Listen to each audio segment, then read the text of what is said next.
Los fundamentos están todos descritos, tenemos tablas, etc. Y aquí hay un ejemplo de esas tablas.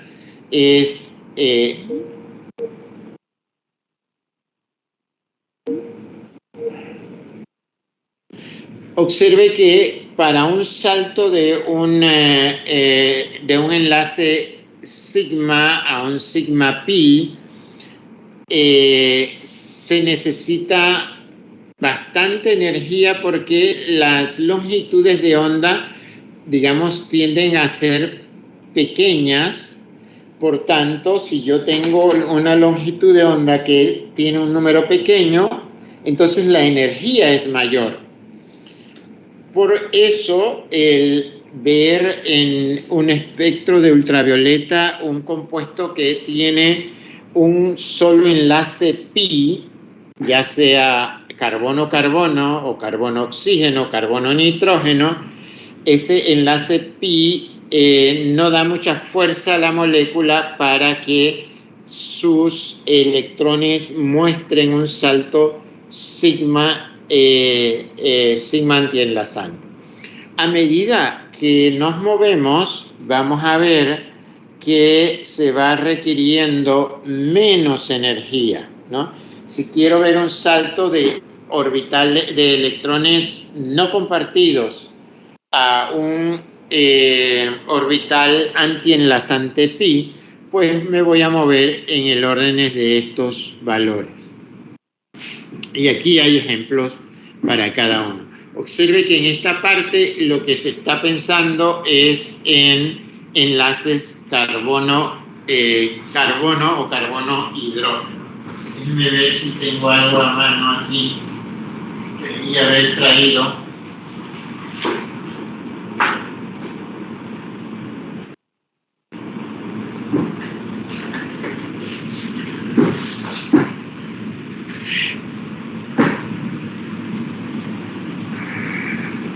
O sea, nosotros aquí tenemos un enlace, digamos que es un enlace simple entre carbono y carbono. Ese es un enlace fuerte, por tanto, para lograr que electrones que se ubican allí salten a otro nivel energético, requieren de mucha energía, porque es un enlace muy estable. Por eso lo tenemos para estos dos tipos de enlaces covalentes. El enlace covalente carbono-carbono y el carbono-hidrógeno, que apenas tiene una ligera polaridad.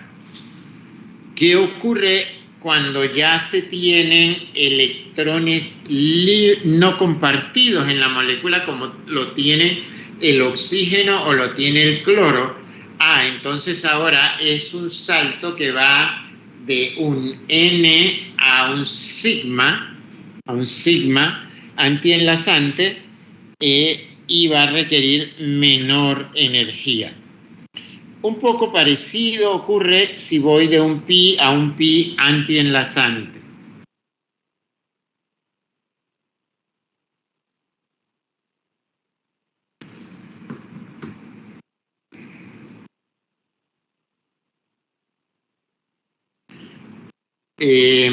Bueno, acá tenemos unos ejemplos. Yo solo le voy a decir cosas muy genéricas. Observe este compuesto.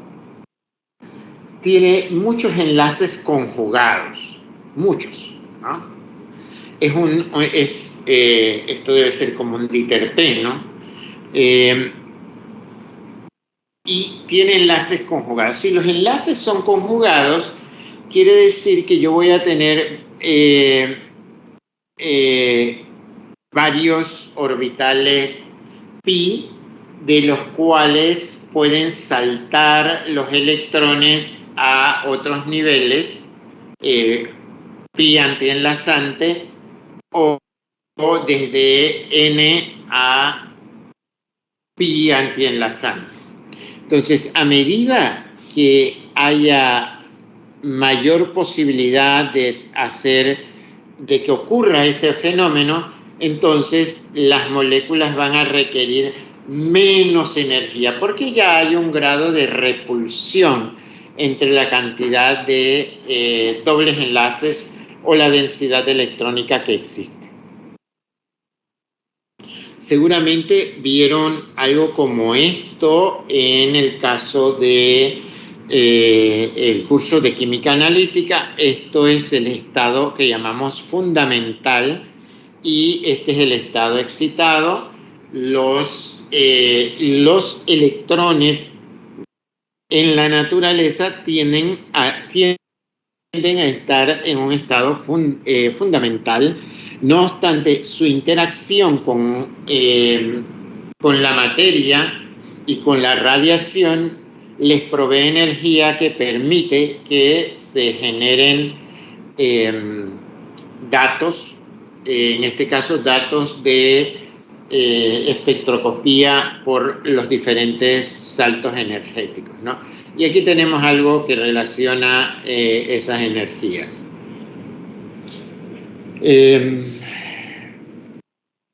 Luego, todo esto no debe usted perder o pensar que solo se trata de estas técnicas que les menciono en este curso, sino que hay otras técnicas que pueden determinar aspectos parecidos. No voy a detenerme allí. Este es el tema de energía, otra vez cómo son los diferentes saltos, considerando toda los diferentes orbitales enlazantes y antienlazantes que se observan. Ya vimos un poco esto.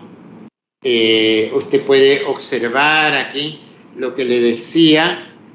Aquí tenemos un doble enlace sencillo. Acá tenemos doble enlace conjugado. Aquí ya tenemos prácticamente un polieno. Tenemos 3 pares de electrones pi. Y claro, aquí va a disminuir la energía porque ya per se los electrones que se ubican están formando esos enlaces, tienden a acumular algo de energía por la repulsión que hay entre la concentración o la densidad electrónica que se ha acumulado. ¿Alguna pregunta, por favor? ¿Hay alguien allá? ¿O ya no hay nadie? Profe,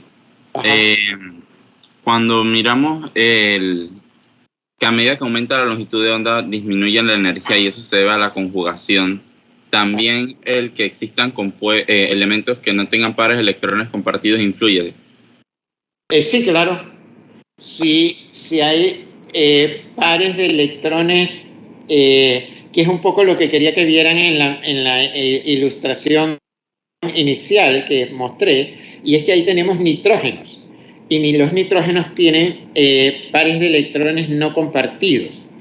Y ustedes debieron aprender en las químicas que han dado previamente qué elemento es más básico. Por ejemplo, un oxígeno o un nitrógeno. ¿Quién tiene características más de base?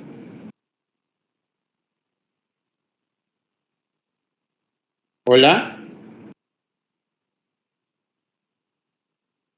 Entre un nitrógeno y un oxígeno, ¿quién de estos dos elementos, cuál de estos dos elementos tiene más características de base?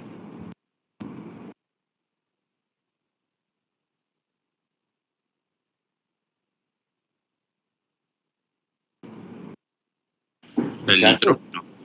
El nitrógeno. ¿Por qué el nitrógeno, señor Guevara? La electronegatividad del nitrógeno es mayor que la del oxígeno. ¿La electronegatividad es mayor?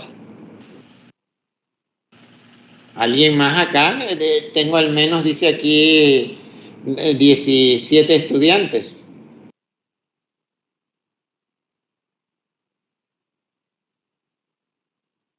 Ana Cristina, ¿quién es más electronegativo, el oxígeno o el nitrógeno?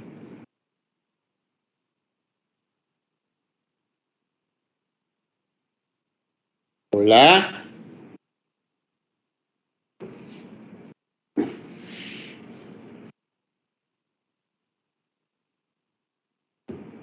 Nadie me va a contestar.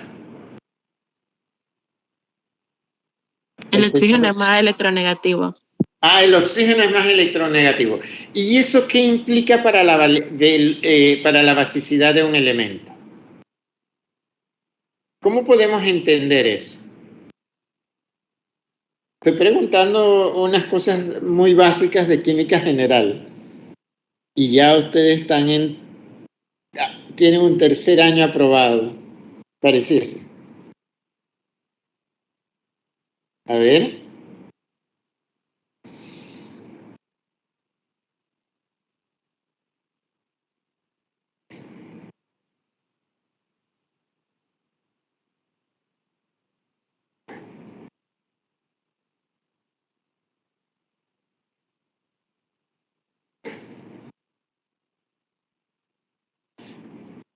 Voy a preguntarlo de otra manera.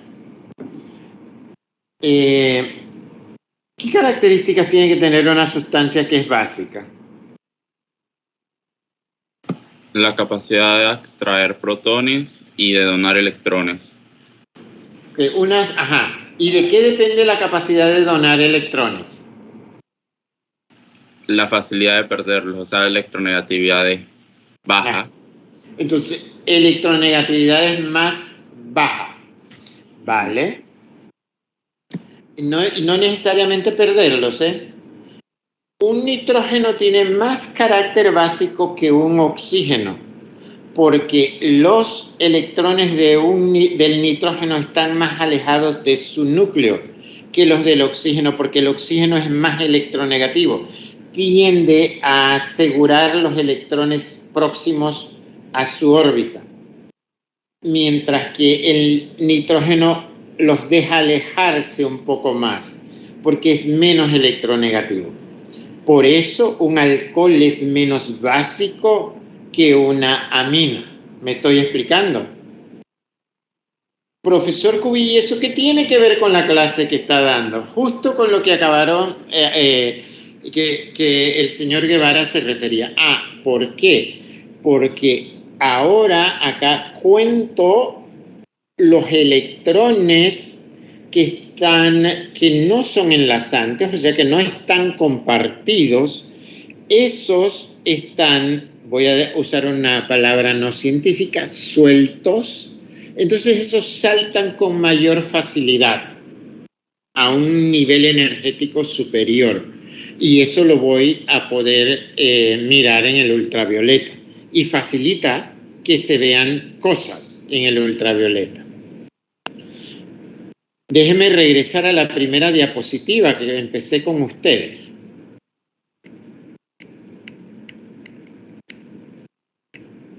Aquí, observe que la mayor absorción que tenemos acá, ¿para qué compuestos son?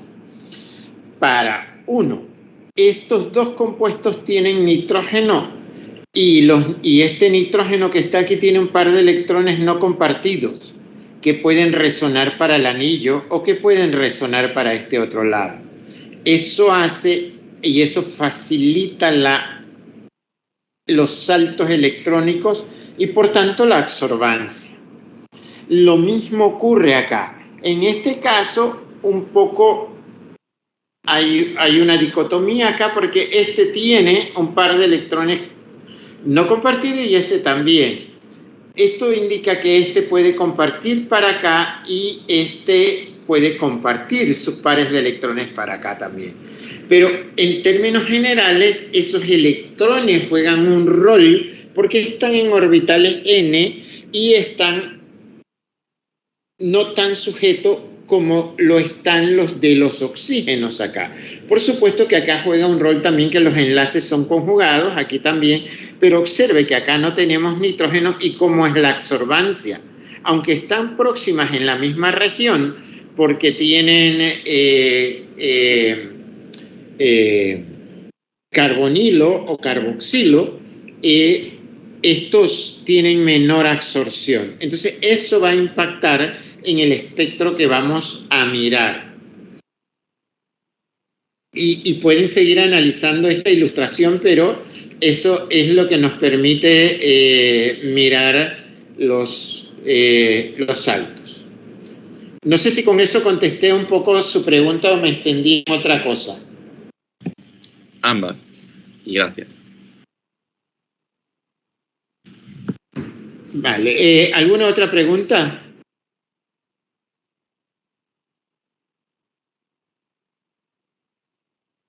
¿No hay preguntas? Vale.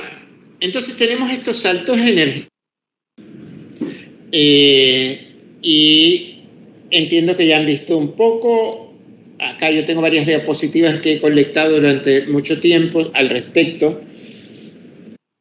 Observe que a medida, otra vez, este es un ejemplo, a medida que tenemos dobles enlaces conjugados, aumenta la longitud de onda en que se da la absorción, quiere decir que requiero menos energía para que se dé la transición entre, en este caso, de un pi enlazante a un pi antienlazante. Y esto tiene que ver por la conjugación de los enlaces y la repulsión que hay entre los electrones que están allí.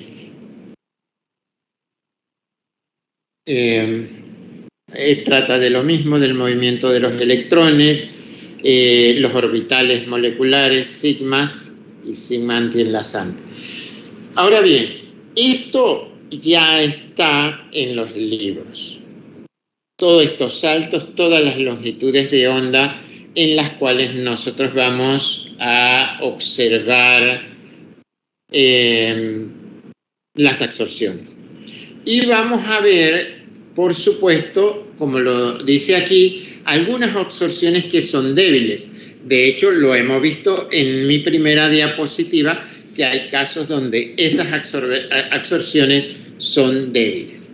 Olvidé decir que normalmente en laboratorio también se utiliza debería yo tener aquí en mi oficina algo que presentarles. Déjenme dejar de compartir esto un momentito. Porque es una aplicación de laboratorio muy simple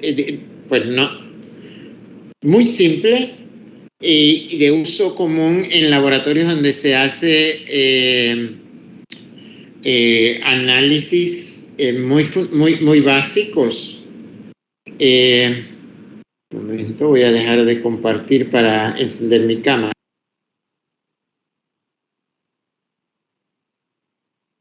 En los laboratorios tenemos algo que se llama cromatografía de capa fina, que quizás las han escuchado mencionar, y las cromatografías vienen de fábrica y tienen, un segundo que voy a abrir una caja aquí para mostrarles algo. En realidad, estas cosas deberían hacerse en laboratorio, pero la gente va a graduarse sin haber estado en laboratorios.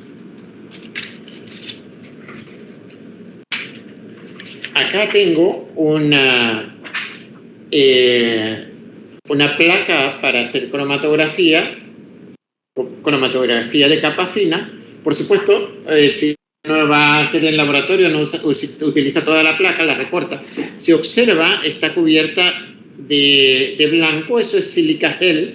Las hay de los que llamamos de fase normal y fase reversa.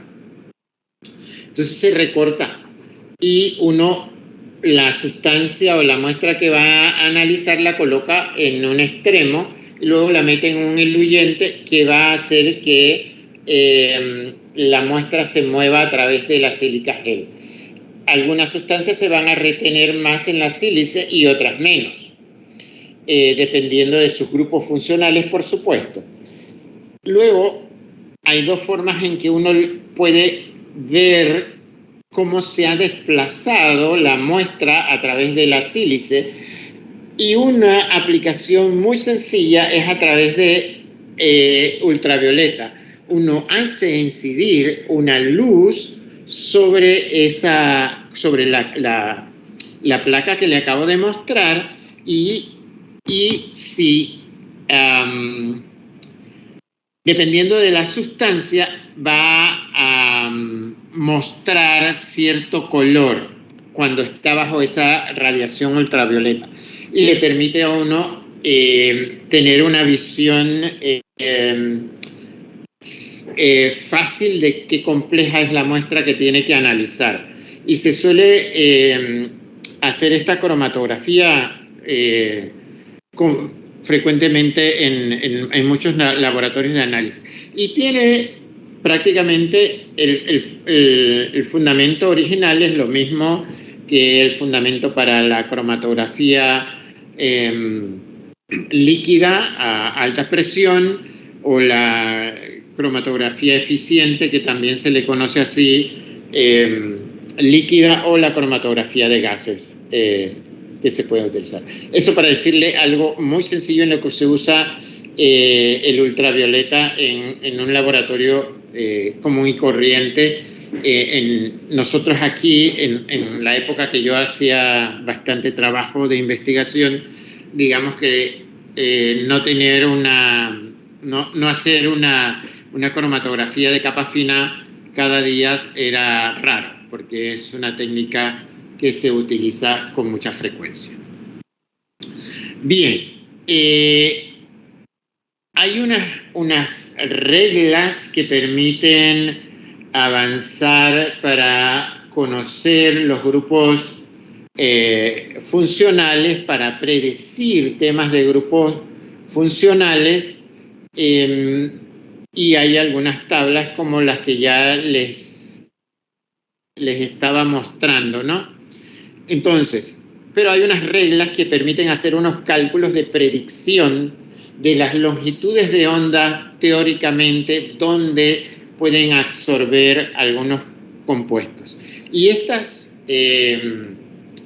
reglas y estas aplicaciones lo vamos a ver a partir del próximo lunes. Ahora quiero pasar a otra temática. ¿Alguien tiene algún comentario?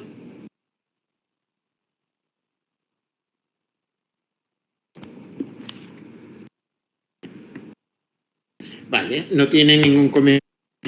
Bien, como les dije en el día de ayer, estaba terminando de corregir lo que sería nuestro segundo parcial. Los resultados son catastróficos. Muy inesperados para mí, si lo puedo decir de alguna manera. Así que tenemos que hacer algo al respecto. He notado, ¿y por qué quiero hacer una clase presencial para explicar las tareas? Porque necesito de toda su atención, que creo que no siempre se obtiene a través de este medio. Porque como verán, en el día de hoy solo han hablado 2 personas acá, y mientras que en una clase presencial sí o sí tienen que decir algo. He notado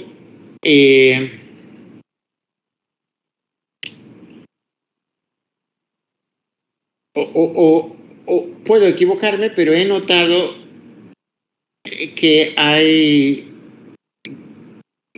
grandes lagunas en el dominio de conceptos muy básicos, o probablemente conocen el concepto básico, pero no lo saben integrar en un proceso de discusión, porque lo otro que hubo en este ejercicio es que aún aquellos que pudieron tener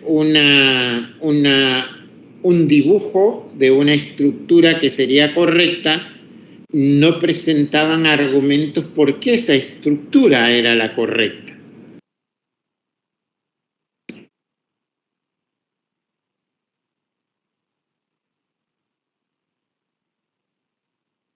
Un metilo, pero luego no no escribía o no dibujaba cómo y por qué se perdía ese metilo.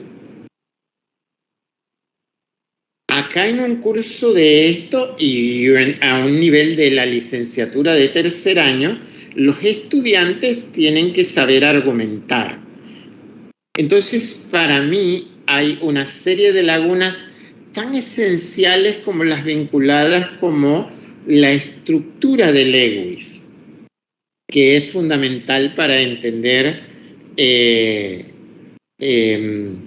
temas de fragmentación, por ejemplo, o de dónde se puede perder un electrón en una primera aproximación en una molécula. Entonces, hay varias de estas cosas que no las vi acá. Luego, lo otro que noté es cómo muevo los electrones. Cuando uno da mecanismos de reacciones en química orgánica básica, por ejemplo, si usted añade bromo a un doble enlace, ¿qué bromo es el que se adiciona primero?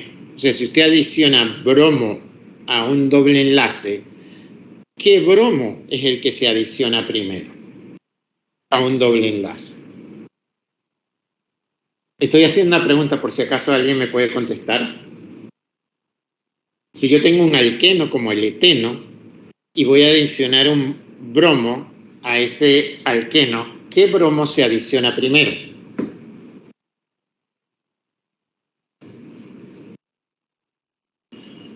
¿Hola?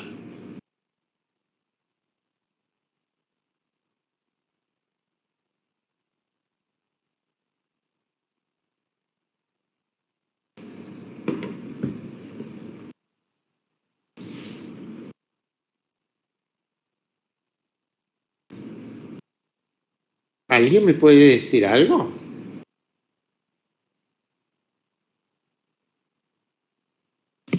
Profe, pero ¿qué tipo? Es un alqueno normal. O sea, Claro, es un alqueno, eteno le estoy diciendo. ajá.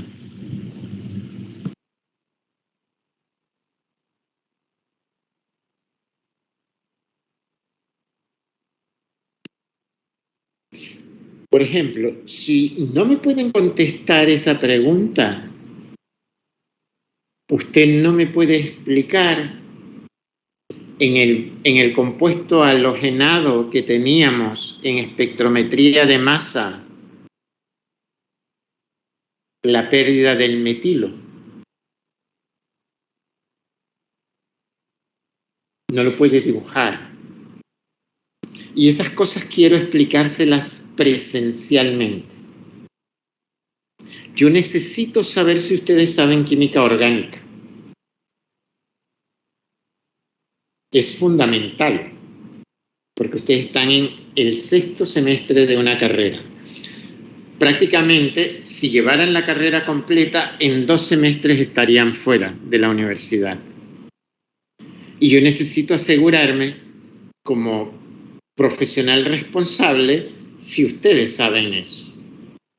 Necesito que me lo digan y que me lo demuestren. Es muy importante. Es sumamente importante que que yo lo pueda saber, porque si no, yo entenderé que no lo saben y segundo, si yo dejo que un alumno cruce un curso sin saber cosas básicas, no estoy contribuyendo bien con la sociedad. Déjenme que voy a comentarles esto que acabo de decir, porque nadie me responde nada. O sea, y esto no puede ser.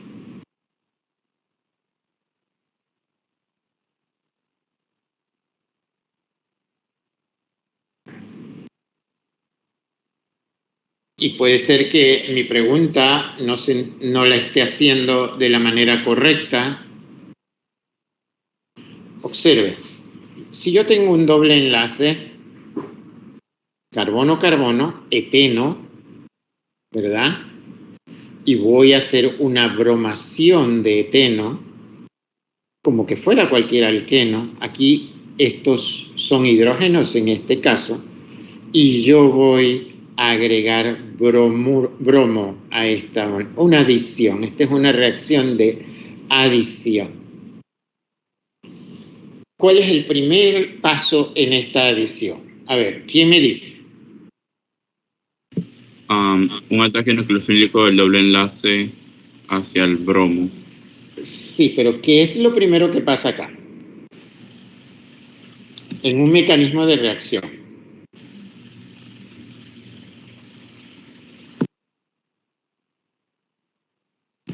La ruptura homolítica del bromo. De la molécula ¿Homolítica o heterolítica? heterolítica del bromo. O sea, yo voy a tener de este bromo en principio 2 bromos. Lo voy a ejemplificar de esta manera y luego también lo podré mostrar de otra forma. En principio, algo básico, predecible, es que voy a obtener esto. También lo puedo mirar de otra manera y escribo la molécula del bromo a sabiendas que esto va a venir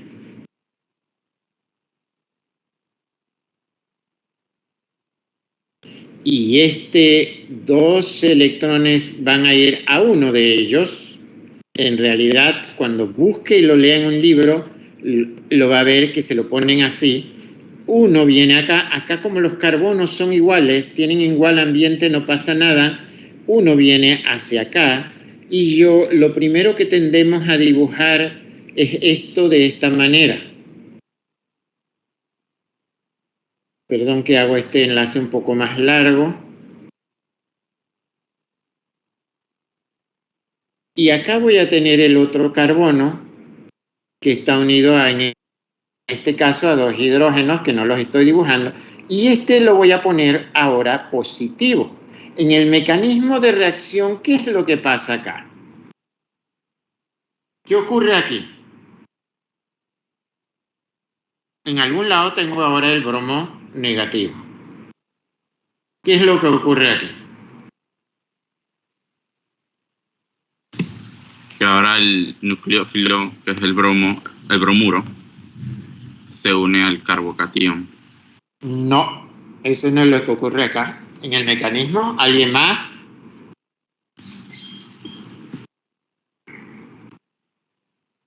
Se forma algo que parece un epóxido, el bromo que está unido... ¿Quién está hablando? ¿Quién está hablando? Acre. Ajá, exacto.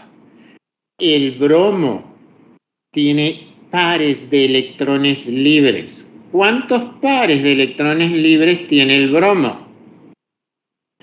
Tiene 3 pares de electrones libres y puede actuar como base por tener eso. Entonces, él se une aquí y crea un epóxido, como bien dijo la joven. Y tengo esto. No entra primero el bromo negativo, no entra primero. Voy a tener esto.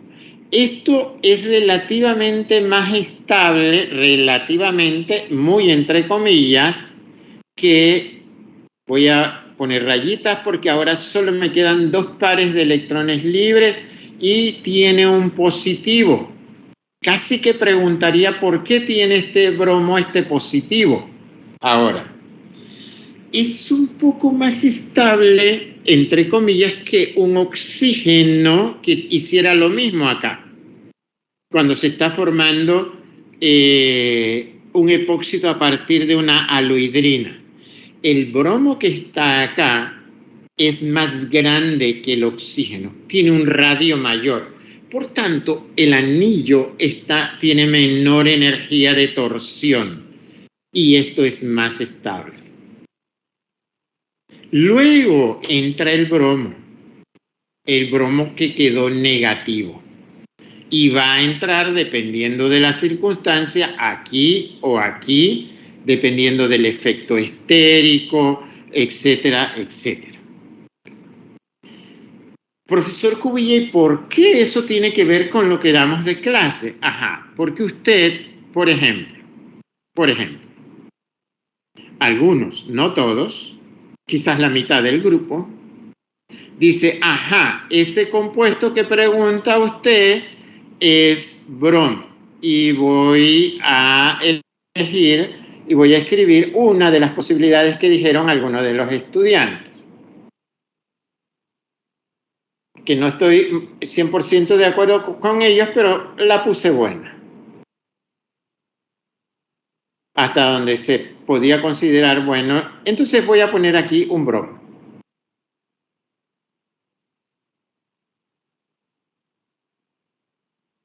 Ese es uno de los casos. Y observe usted en la espectrometría de masa por impacto electrónico, se va a ir uno de los electrones de los 6 que tiene no compartido. Uno de esos es que se pierde. Claro, y lo primero que tengo es pérdida de un metilo, que se tiene que ir como radical. Pero todos observaron que decía que el pico más estable era donde se conseguía el bromo. ¿Por qué? Porque luego este radical que queda acá se une con este radical y me produce algo como esto que está aquí arriba, que es sumamente estable, por lo que le he dicho. Entonces, ¿qué quiero decirle con esto? La química orgánica 1 y 2 son fundamentales para la química orgánica 3. Significa que esto que yo le estoy explicando a usted, de acá arriba, usted debe dominarlo para aplicarlo aquí. Es igual que otra cosa que hicieron, ¿no? En el dibujo. Hay muchos estudiantes, para no decir todos, sacaban de la molécula y decían, se libera N, se pierden 17, pero me decía que esto se salía así. Y me escribían que se perdía esto y los dos hidrógenos aquí. Esto no es posible. Usted debió aprender en química orgánica básica que esto es una base muy fuerte.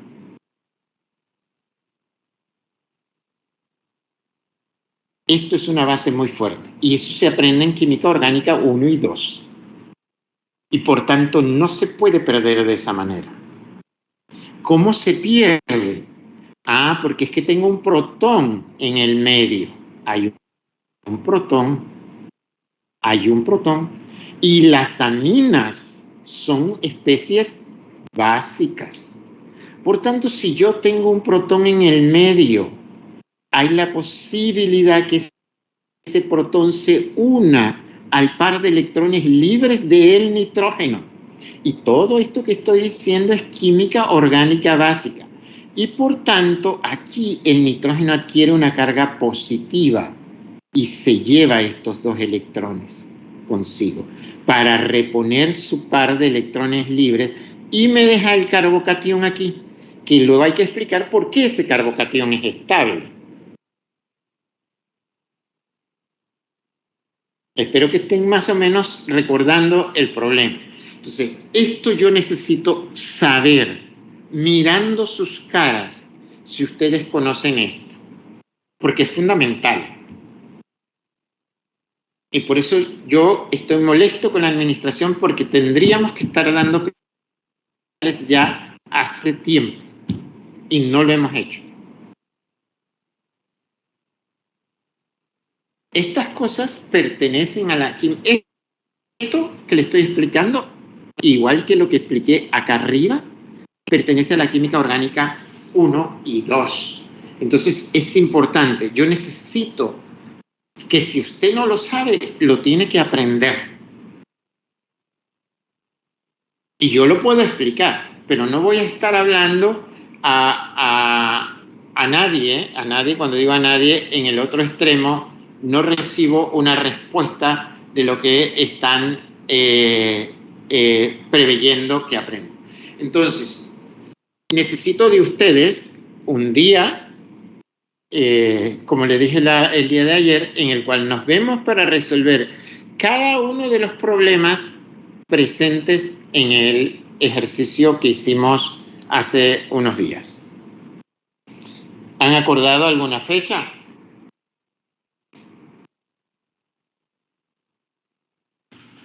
No, profesor, pero realmente el día que pudiera casi todo el grupo es en las secciones de laboratorio, o sea, los miércoles, porque los otros días tenemos otras clases. Como el día del parcial, o sea, como igual. Ajá. ¿Y el profesor ya dejó de dar sus clases teóricas de laboratorio? No, me parece que mañana tenemos el quiz o el otro miércoles. Mañana no hay clases, a menos que él lo esté dando. Mañana es un día feriado. Me parece que el otro miércoles tenemos un quiz con el profesor, pero el quiz realmente no demora.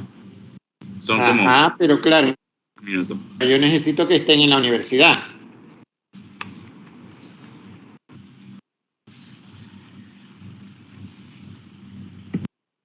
Bien, se los dejo allí. Digo, yo, y en esto la ley me favorece, yo puedo poner las notas tal cual están y no hacer más nada, pero los resultados son fatales. De las últimas épocas que yo he dado este curso, debo decirles que son los peores resultados que he tenido. No hay excepciones tan siquiera.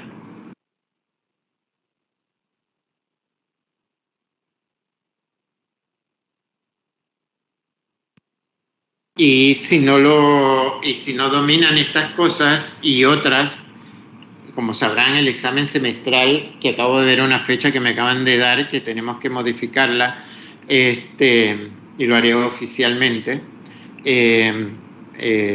es importante que tengan conocimiento de estas cosas. Es muy, pero muy importante. Bueno, espero que se pongan de acuerdo. Es por su bien, son profesionales de química y deben velar por ustedes mismos por tener una formación adecuada. ¿Alguien tiene alguna cosa que decir?